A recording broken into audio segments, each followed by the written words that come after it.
속보, 역대급 경악과 분노 폭발. 홍명보 연봉 및 위약금 공개 역대급 파장. 홍명보 선임에 이어 연봉 및 위약금 공개되자 난리난 상황.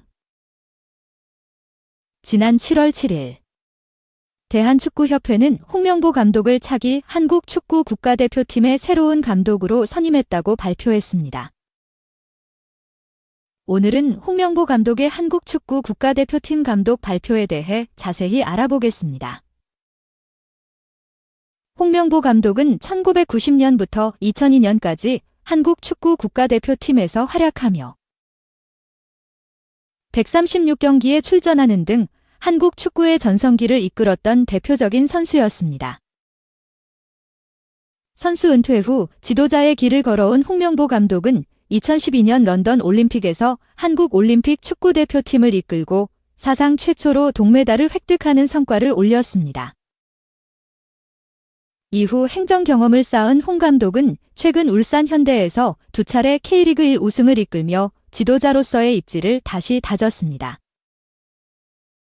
이번 홍명보 감독 선임은 대한축구협회가 지난 수개월간 진행해온 국가대표팀 감독 선임 과정의 결과인데요. 협회는 이전에 외국인 감독 후보들과 협상을 진행했으나 결렬되었습니다. 정혜성 전력강화위원장은 새로운 후보군을 선정하여 다시 감독 선임 작업에 나서겠다고 밝혔고, 그 결과 홍명보 감독이 선임되었습니다.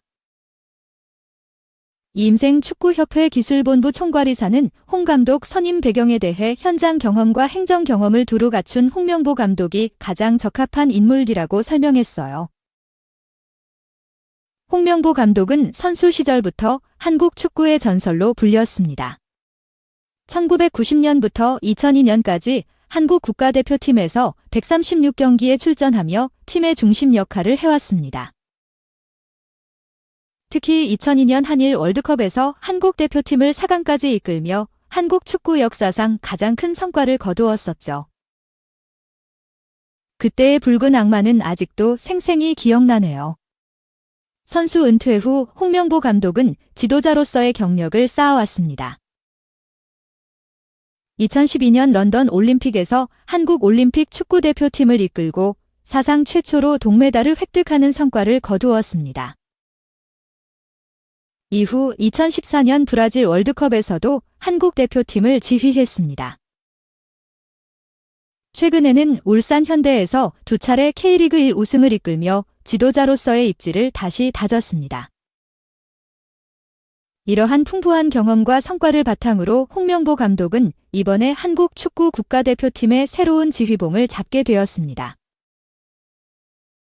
홍명보 감독은 울산 현대 감독으로 재직하며 2023 시즌 K리그 1 우승을 차지하며 능력을 다시 한번 입증했습니다. 당시 그는 10억 원이라는 국내 감독 최고 연봉을 받는 것으로 알려졌습니다. 홍명보 감독의 국가대표팀 감독으로서의 정확한 연봉은 아직 공개되지 않았지만 그의 명성과 경험을 고려할 때 상당한 수준이 될 것으로 예상됩니다. 축구 전문가들은 그의 연봉이 20억 원 전후가 될 것으로 예상하고 있습니다. 이는 최근 외국인 감독들의 연봉 수준과 비슷한 수준으로 예상되어지며, 다만 정확한 연봉 금액은 대한축구협회와 홍명보 감독 간의 계약 내용에 따라 달라질 수 있습니다. 홍명보 감독은 오는 9월부터 2년 6개월간 한국 축구 국가대표팀을 이끌게 됩니다. 그의 첫 과제는 2024년 6월 개최되는 아시안컵 준비와 출전입니다. 이어 2026년 월드컵 본선 진출을 위한 예선 경기에서 좋은 성적을 거두는 것이 중요할 것으로 보입니다. 홍명보 감독은 먼저 결정을 해준 울산 구단에게 감사드리고 울산 팬들에게는 죄송하다는 말씀을 전하고 싶다며 소회를 밝혔습니다. 또한 대표팀 감독으로서 최선을 다해 좋은 성과를 내겠다고 포부를 밝혔습니다. 축구 팬들 사이에서는 홍명보 감독의 선임에 대한 반응이 엇갈리고 있습니다. 일부는 그의 풍부한 경험과 지도력을 높이 평가하며 기대감을 표하고 있지만, 다른 이들은 그의 과거 국가대표팀 지휘 때의 성적을 우려하는 목소리도 있습니다. 하지만 홍명보 감독은 그동안 쌓아온 지도자로서의 역량을 바탕으로 한국 축구 국가대표팀을 이끌어 나갈 것으로 기대됩니다. 그의 선임이 한국 축구의 새로운 전기가 되기를 기대해 봅시다.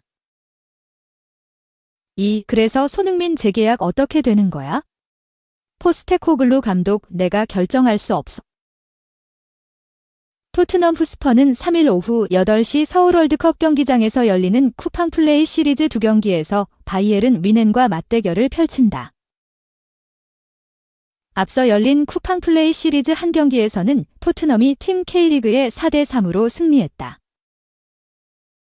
경기를 앞두고 토트넘은 서울 여의도에 위치한 2IFC에서 사전 기자회견을 진행했다.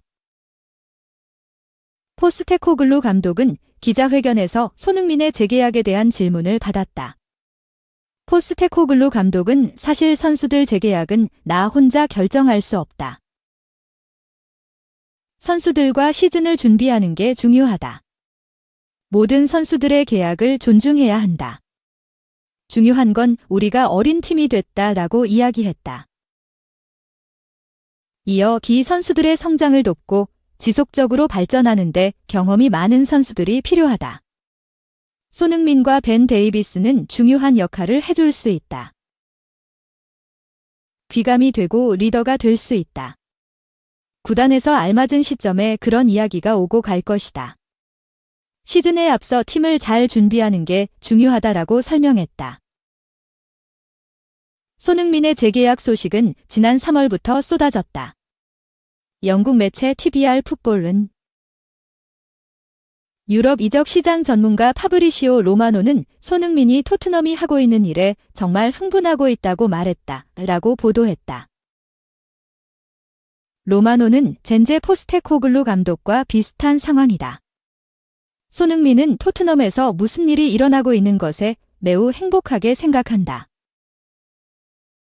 재계약이 임박한 건 알 수 없지만 관계가 좋기 때문에 계약에 문제는 없을 것이다 라고 이야기했다. 토트넘 소식을 전하는 스퍼스웹은 영국 스카이 스포츠의 마이클 브리지 기자는 토트넘 후스퍼와 손흥민 사이에 재계약에 대한 논의가 진행되고 있음을 확인했다. 한국 대표팀의 아시안컵 부진으로 손흥민이 큰 영향을 받았다고 밝혔다 라고 설명하기도 했다. 하지만 토트넘이 손흥민과 재계약이 아니라 1년 계약 연장 옵션을 발동할 것이라는 보도가 나왔다. 지난달 영국 매체 디 애슬레틱은 토트넘은 1년 계약 연장 옵션을 발동해 손흥민과 2026년까지 동행할 예정이다라고 보도했다. 재계약이 아닌 계약 연장 옵션만 발동하면 연봉 인상 없이 1년을 더 뛰어야 한다. 토트넘이 손흥민의 계약 연장 옵션을 발동한다는 내용을 들은 팬들은 구단 레전드인데 손흥민이 원하는 대로 해줘야 한다. 토트넘 레전드에 대한 대우가 필요하다 등의 반응을 보였다. 토트넘이 손흥민과 계약 연장을 진행하는 것은 재계약을 위한 발판이라는 주장도 있었다. 스퍼스웹은 토트넘이 손흥민과 1년 연장 옵션을 발동하려는 것은 재계약을 위해서다. 토트넘은 다음 시즌 전에 손흥민과 3에서 4년 장기 계약을 체결할 것이다 라고 밝혔다. 손흥민의 재계약 소식이 나왔다. 영국 매체 풋볼 인사이더는 29일 한국 시간 손흥민과 토트넘의 계약은 2025년에 끝난다. 토트넘은 1년 연장 옵션이 있지만 아직 정해진 건 없다라고 전했다.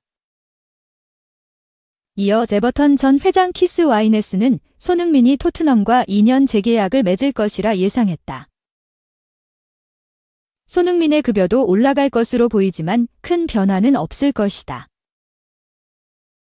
손흥민의 가치는 이전만큼은 아니지만 여전히 1억 파운드, 약 1747억 원 수준이다라고 덧붙였다.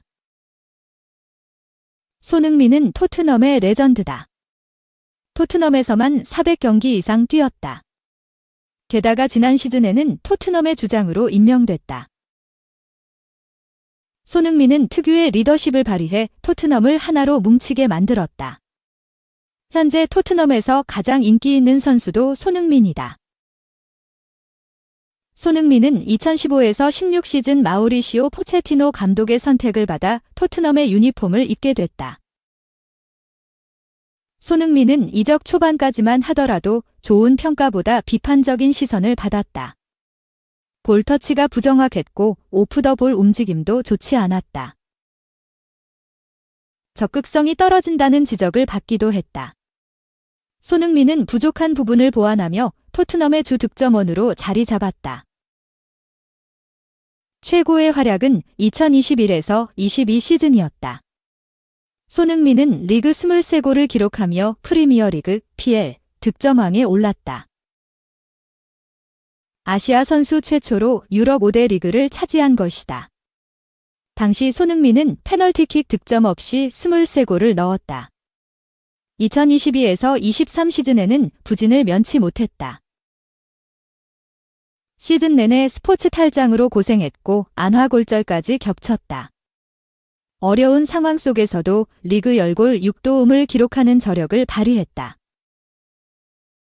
지난 시즌 손흥민은 다시 날아올랐다. 시즌 초반에는 도우미에 가까웠지만 히샬리송의 부진으로 원톱으로 자리를 옮기면서 득점 행진을 이어갔다. 손흥민은 좌측 윙어. 최전방 어느 위치에 나와도 득점을 터뜨렸다. 손흥민은 시즌 막바지 상대 수비에 고전했지만 끝내 리그 17골 10도움을 만들어내며 10대 10을 달성했다. 3. GOAL 상암 포스테코글루 감독 한국 선수들 정신 체력 기술 잘 준비돼 앞으로 더 많은 유럽파 나올 것 전망. 한국 선수들은 정신적, 체력적, 기술적으로 모두 잘 준비됐다. 앞으로 더 많은 선수가 유럽 무대에 진출할 것이다. 안지 포스테코글루, 호주, 토트넘 호스퍼, 잉글랜드 감독은 한국 선수들의 장점이나 특징을 설명해달라는 요청에 이같이 답하면서 앞으로 더 많은 유럽파가 탄생할 것이라는 전망을 더했다. 3일 오후 8시 서울 월드컵 경기장에서 열린 바이에른 뮌헨, 독일, 과 2024 쿠팡 플레이 시리즈 2경기에서 1대2로 패배한 직후 취재진과 만난 자리에서다. 포스테코글루 감독은 상당히 어려운 경기였다. 열흘 동안 한국에 있으면서 강도 높은 훈련을 진행했는데 그 효과가 나타나지 않았다. 전반전에 선수들이 힘들어하던 모습 등이 그렇다면서도 겨울 동안 한국에서 한 훈련과 친선 경기는 분명 새 시즌을 준비하는 데 큰 도움이 될 것이다. 아직 만들어가는 과정이고 시즌 개막전 땐 좋은 모습을 보여줄 수 있을 것이라고 총평했다. 그러면서 오늘 경기만으로 선수들을 평가하기엔 박하다. 선수들이 강도 높은 훈련을 소화하면서 친선 경기를 뛰었다. 선수들 기량이나 퍼포먼스를 냉정하게 판단하기엔 맞지 않다며 그래도 선수들이 그라운드에서 가진 걸 모두 보여주려고 노력했다. 강팀 상대로 긍정적인 모습을 보여줬다. 특히 후반전에 들어간 선수들이 높은 에너지를 보여줬다고 덧붙였다. 팀 K리그, K리그 올스타 전에 이어 이날 바이에른 뮌헨전에서도 일부 선수들을 주 포지션이 아닌 다른 포지션으로 기용한 것에 대해선 포스테코글루 감독은 선수들마다 가끔은 다른 포지션에서도 뛸 수 있어야 한다며 주 포지션 이외에 다른 포지션에서 활약할 수 있는지를 확인해서 긍정적이다. 앞으로 선수들을 어떻게 기용할지 또 팀을 어떻게 만들지 생각해 볼 수 있었다고 답했다. 포스테코글루 감독은 이번 프리시즌 기간을 통해 보완해야 할 점을 묻자 선수들이 더운 날씨 속에서 훈련하며 체력적인 부분을 많이 끌어올렸다. 체력적으로 기초를 탄탄히 다졌다. 이제 이를 바탕으로 남은 기간 부족한 걸 채우는 게 중요하다고 했다. 이어 중요한 건 팀을 만들어가는 과정이며 새 시즌을 앞두고 얼마나 팀이 완성됐는지라며 친선 경기에선 승점이 없다. 결과는 크게 개의치 않다. 과정이 중요하다고 강조했다. 한국 축구에 대한 특징을 묻자 포스테코글루 감독은 동아시아에서 생활하면서 문화를 잘 이해하게 되다 보니까 한국 선수들과 인연을 맺을 수 있었다며 한국 선수들은 정신적, 체력적, 기술적으로 모두 잘 준비됐다. 축구에서 필요로 하는 요소를 갖췄다. 지금도 유럽에서 수준 높은 리그에 한국 선수들이 많다고 평가했다. 그러면서 한국의 어린 선수들이 체력적으로나 기술적으로 수준이 높아지고 있기 때문에 앞으로 더 많이 유럽에 진출할 것이라고 전망했다.